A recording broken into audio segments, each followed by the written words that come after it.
In this video, we are going to study about sexuality in flower. Sexuality in flower means we are going to study about the presence of male and female reproductive whorls in a flower. Children, male reproductive whorl is also called as androecium, and the unit of androecium is called as stamen. Let us explore the structure of stamen. Stamen consists of a bilobed structure called as anther and a thread-like structure called as filament. So, anther and filament together forms stamen.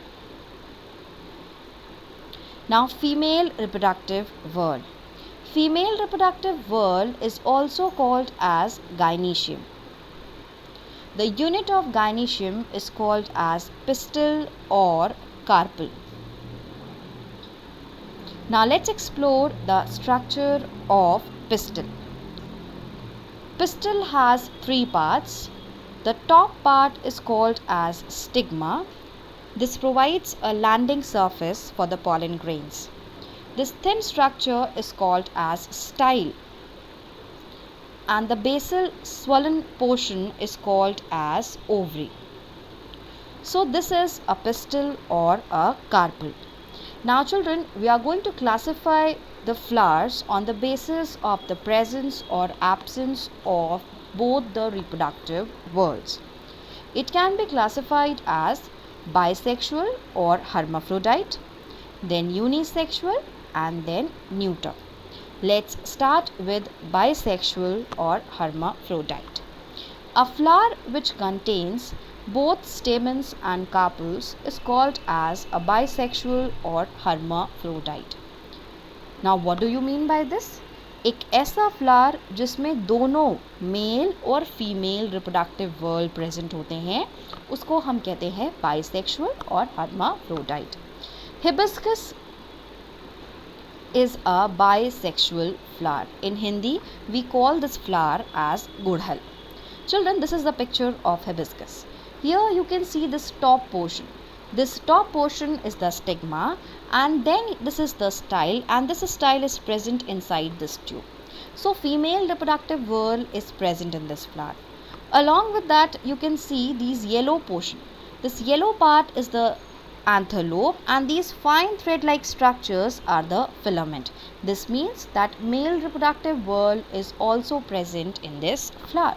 So this is a bisexual or a hermaphrodite flower having both the whorls. Now let's move on to the unisexual flower. What is a unisexual flower? A flower having either stamen or pistil is called as unisexual flower. एक ऐसा flower जिसमें या तो स्टेमन या pistol या carpel present होगा उसे हम कहेंगे unisexual flower. Now there are two types of unisexual flower, staminate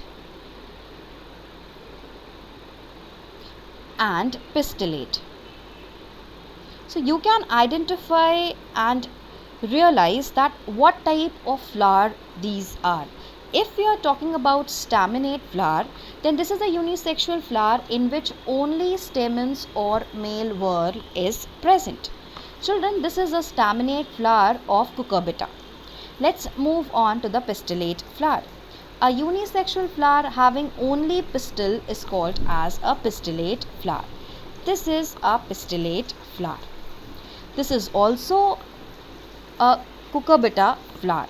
Now let's move on. These are two unisexual flowers of cucurbita, a pistillate flower and a staminate flower. Now let's move on to the third type of flower, that is neuter. Neuter flower means that this flower do not have either male or female whorl. This means that in this flower both the reproductive whorls are absent. The example of neuter flower is ray florets of sunflower. Children, this is the sunflower and this is the disc floret of the sunflower. These are the ray florets of the sunflower. Let's move on. This is the ray floret of sunflower and it do not have male or female reproductive whorl. So children, in this video you have studied about a bisexual or hermaphrodite flower, and this is also called as a perfect flower because it has both the reproductive whorls. Along with bisexual, you have studied about unisexual flower and about neuter flower. That's all about the sexuality of flowers. Thank you.